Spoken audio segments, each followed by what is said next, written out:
वालेकुम। एक्सरसाइज 1.4 के लास्ट 3 जो क्वेश्चन रह गए थे, क्वेश्चन नंबर 5, क्वेश्चन नंबर 6 और क्वेश्चन नंबर 7, आज वो हम सॉल्व करेंगे। तो क्वेश्चन नंबर 5 में हमारे पास है यू की वैल्यूज़ हैं हमारे पास A B C up to so on कहाँ तक, सी तक। ठीक है। इसी तरह से हमारे पास एस की वैल्यूज़ हैं ए ई आई ओ यू।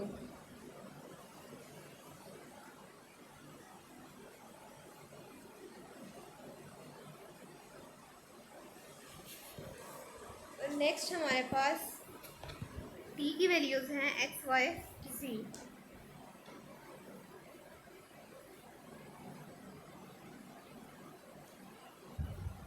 तो हमारे पास जो फर्स्ट पार्ट है क्वेश्चन नंबर 5 का, उसमें कहते हैं S union empty set which is equal to S.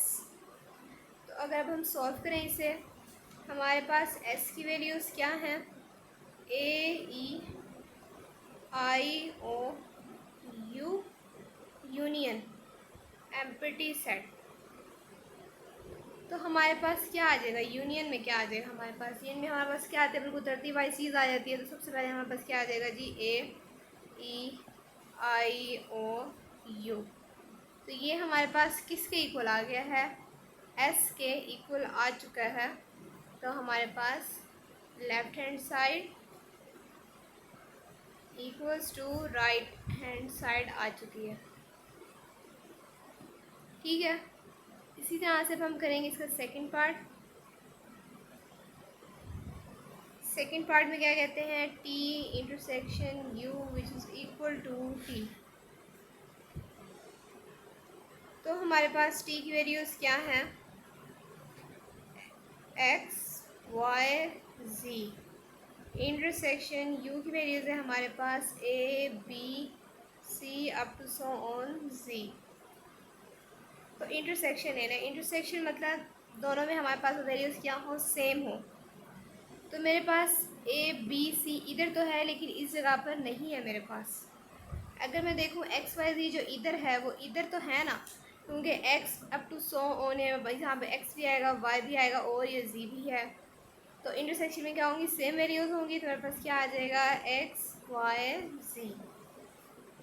तो ये मेरे पास वैसे भी वैल्यू किसकी इक्वल आ चुकी है, टी के इक्वल आ चुकी है। टी की वैल्यू मेरे पास क्या थी, एक्स वाई जी।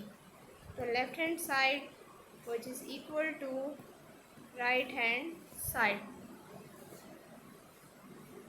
थर्ड पार्ट है हमारे पास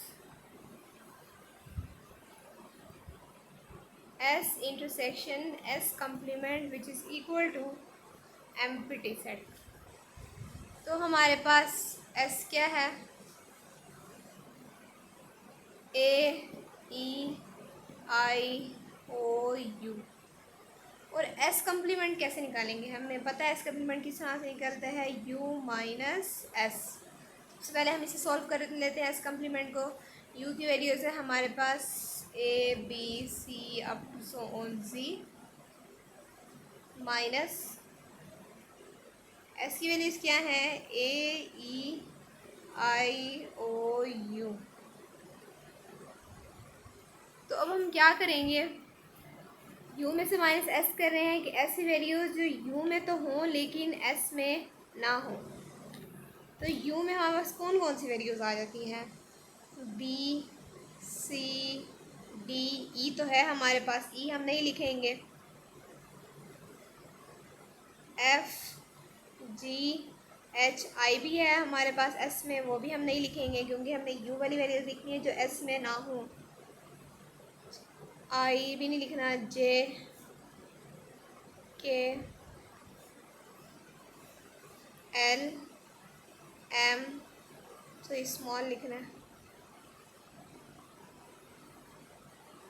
एम एन ओ भी नहीं लिखेंगे क्योंकि ओ भी हमारे पास एस में है, P Q R S T. You भी हम नहीं लिखेंगे क्योंकि वो हमारे पास किस में आ जाता है, इधर आ जाता है, U V W X Y Z. तो ये हमारे पास क्या आ चुका है, यू माइनस एस प्राइम। अब हमने क्या लेना था, हमने फाइंड करना था एस इंटरसेक्शन एस कम्प्लीमेंट हमारे पास किसके इक्वल आना चाहिए, एम्प्टी सेट के इक्वल आना चाहिए। अगर अब मैं लिखूँ एस की वैल्यूज़ मेरे पास क्या थी, ए E I O you intersection. अभी अभी ये इतना लंबा जो मैंने आंसर निकाला है एस कम्प्लीमेंट का, यहाँ से स्टार्ट हो रहा है यहाँ तक, तो ये सारा का सारा दोबारा वहीं पे मैं दोबारा लिख लूँगी, ठीक है। अब मैं दोबारा नहीं लिख रही तो क्योंकि यहाँ पे ऊपर लिखा हुआ है। अगर अब मैं देखूँ इन दोनों का इंटरसेक्शन, तो मेरे पास ए यहाँ पर तो है लेकिन इधर कहीं भी मेरे पास ए नहीं है। इंटरसेक्शन में क्या लिख रही थी, सेम वैल्यूज़। इसी तरह से ई है यहाँ पे, लेकिन यहाँ कहीं भी यहाँ तक ई नहीं है मेरे पास। इस तरह से आई ओ यू, ये मेरे पास यहाँ तक आई ओ ए ई आई ओ यू इनमें नहीं है। तो मतलब मेरे पास कोई भी सेम एलिमेंट नहीं आ रहा, तो मेरे पास आंसर क्या आ जाएगा, एम्प्टी सेट आ जाएगा। तो मेरे पास प्रूव हो चुका है कि S intersection S complement which is equal to empty set. इस तरह से हमारे पास लास्ट पार्ट है T union T prime which is equal to you.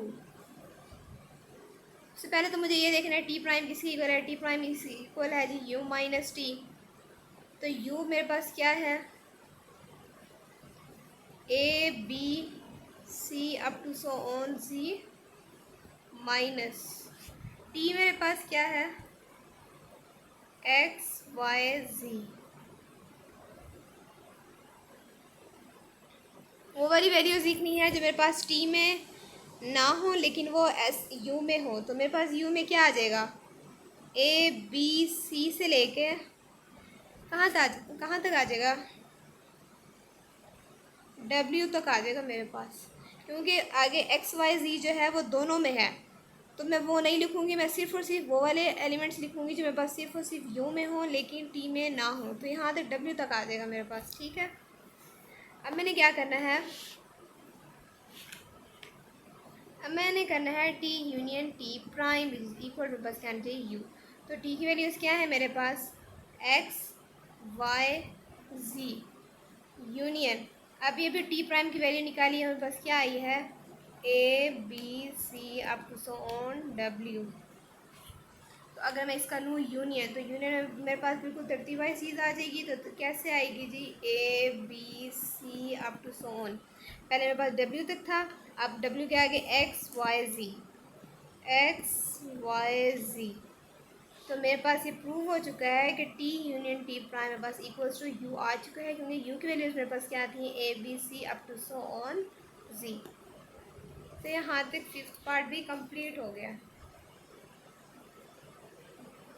Next question है क्वेश्चन नंबर 6। क्वेश्चन नंबर 6 में हमारे पास ए की वैल्यूज़ दी हुई है, बी और सी की भी वैल्यूज़ दी हुई हैं। इसके अंदर हमें क्या कहते हैं, आपने फाइंड करना है A minus B which is not equal to B minus A. A minus B का जो आंसर आएगा वो बी माइनस ए के इक्वल नहीं होगा। तो अगर मैं लिखूँ ए माइनस बी, तो ए की वैल्यूज़ है मेरे पास 1 7 9 11 माइनस बी की वैल्यूज़ है मेरे पास 1 5 9 13। यहाँ पे अब ब्रैकेट सेट्स के अंदर कौन सी वैल्यूज़ आएंगी जो ए के अंदर है लेकिन बी के अंदर नहीं है। ए के अंदर मेरे पास है 7, वो बी के अंदर नहीं है। 9 भी है बी के अंदर, 1 भी है बी के अंदर, और 11, ठीक है। ये मेरे पास बी के अंदर नहीं है लेकिन ए के अंदर हैं, 7 और 11। इसी तरह से अगर मैं लिखूँ बी माइनस ए, सबसे पहले किसकी वैल्यूज़ लिखूँगी, बी की लिखूँगी 1 5 9 13 माइनस ए की वैल्यूज़ क्या है मेरे पास 1 7 9 11। तो अब मेरे पास क्या आ जाएगा, वो वाली वैल्यूज़ जो मेरे पास बी के अंदर तो हैं लेकिन ए के अंदर नहीं है। बी के अंदर 5 है और वो ए के अंदर नहीं है, और इसी तरह से 13 है जो ए के अंदर नहीं है। तो क्या प्रूव हो चुका कि a माइनस बी और b माइनस ए का जो मेरे पास आंसर आया है वो मेरे पास इक्वल नहीं है। प्रूव हो चुका है मेरे पास। ठीक है, इसी तरह से इसका नेक्स्ट क्वेश्चन है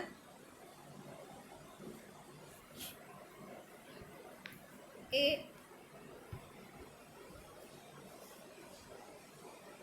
minus c which is not equal to c minus a। तो a माइनस सी मेरे पास किसके इक्वल है? a की वैल्यूज़ है 1 7 9 11 माइनस c की वैल्यूज़ है मेरे पास 2 6 9 11। तो अब मेरे पास क्या आ जाएगा? a की वैल्यूज़ जो मेरे पास c के अंदर नहीं है, a की वैल्यूज़ है मेरे पास 7, 9 भी है, 1 नहीं है। 1 मेरे पास नहीं है b के अंदर, 7 भी मेरे पास नहीं है b के अंदर। इस तरह से 9 भी है और 11 भी है, तो ये दोनों मैं नहीं लिखूँगी।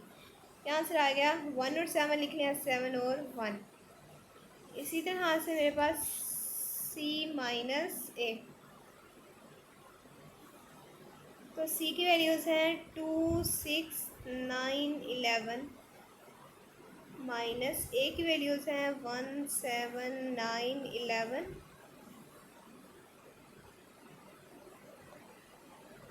तो मेरे पास 2 जो है वो c के अंदर है लेकिन a के अंदर नहीं है, 2 लिख दूँगी। और इस तरह से 6 मेरे पास c के अंदर है, a के अंदर नहीं है। बाकी 9 और 11 दोनों के अंदर है, तो वो मैं नहीं लिखूँगी। इस तरह से मैंने देखा कि मेरे पास a माइनस सी और c माइनस ए का आंसर डिफरेंट आ रहा है, तो प्रूव हो चुका है मेरे पास। Hence prove that a minus c which is not equal to c minus a। यहाँ पर 6 पार्ट हमारा कंप्लीट हो गया।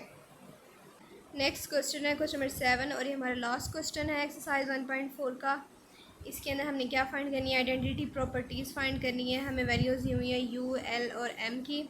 Identity properties with respect to हमने यूनियन भी फाइंड करनी है। तो विद रिस्पेक्ट टू हमारे पास यूनियन क्या होती है? आइडेंटिटी प्रॉपर्टीज़ हम इससे पिछली वीडियोज़ में पढ़ चुके हैं कि A union empty set which is equal to A हमारे पास कोई सा भी वेरिएबल है, यहाँ पे कोई भी हम वेरिएबल लिख सकते हैं। तो यहाँ पे हम क्या यूज़ करेंगे? एल और एम का यूज़ करेंगे। इस तरह से हमारे पास इंटरसेक्शन में क्या होता है? आइडेंटिटी प्रॉपर्टी के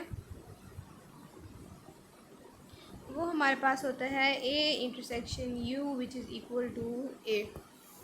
तो अब हम सबसे पहले किसे फाइंड करेंगे जी? यूनियन को फाइंड करेंगे। Identity with respect to identity property. तो हमारे पास क्या आ जाएगा? सबसे पहले हम लिख लेते हैं L U empty set which is equal to L. हमने एल की भी वैल्यू फाइंड करनी है और हमने एम की भी वैल्यू फाइंड करनी है। M union empty set which is equal to M. तो अगर मैं लिखूँ सबसे पहले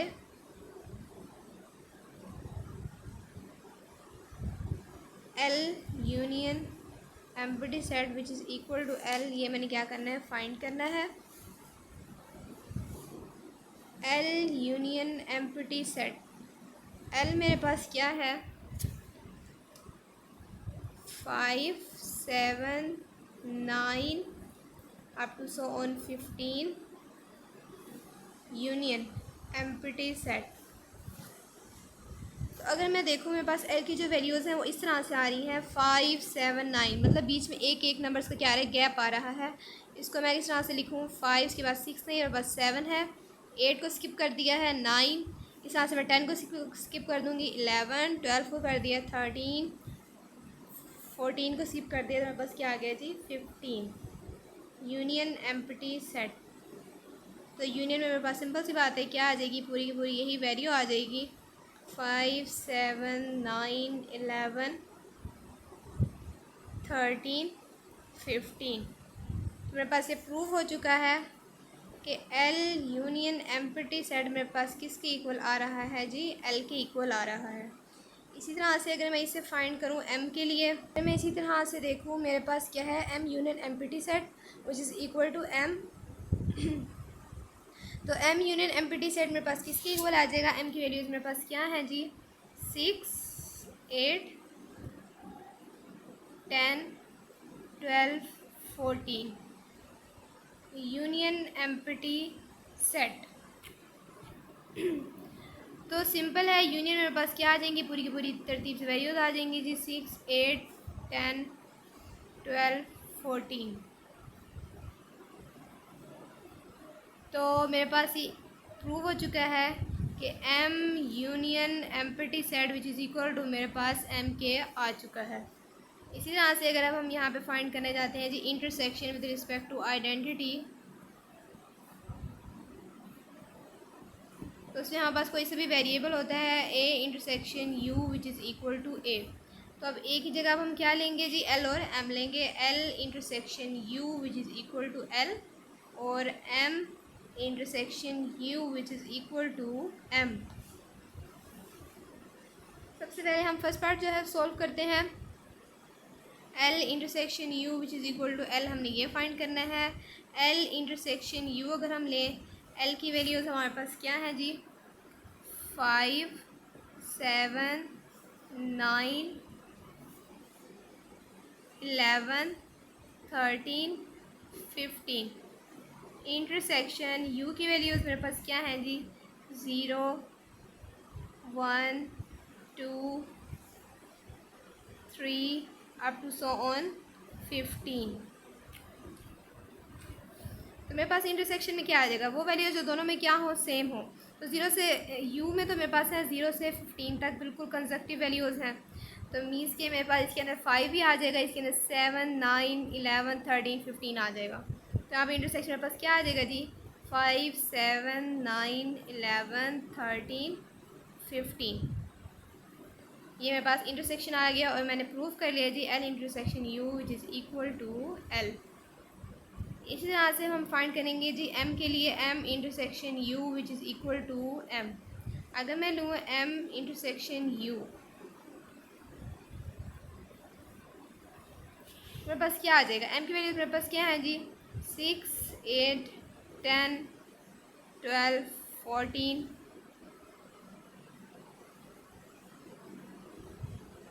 इंटरसेक्शन अगर मैं यू की वैल्यूज़ की बात करूँ, 0, 1, 2 अप टू सो ऑन 15। तो इंटरसेक्शन में मेरे पास क्या वैल्यूज़ आएंगी, मेरे पास यहाँ पे 6, 8, 10, 12 सब होगा। मेरे पास इंटरसेक्शन में क्या आ जाएगा जी, 6, 8, 10, 12, 14। मेरे पास इंटरसेक्शन आ गया। तो इसका मतलब क्या है, मेरे पास M intersection U which is equal to M values के आ चुके हैं। मेरे पास क्या हो चुका है जी, प्रूव हो चुका है। Left hand side which is equal to right hand side. यहाँ तक हमारी एक्सरसाइज जो है वो कंप्लीट हो चुकी है। उम्मीद है कि आपको इसकी अच्छी तरह से समझ आ चुकी होगी। आज हमारी एक्सरसाइज 1.4 बिल्कुल कंप्लीट हो गई है।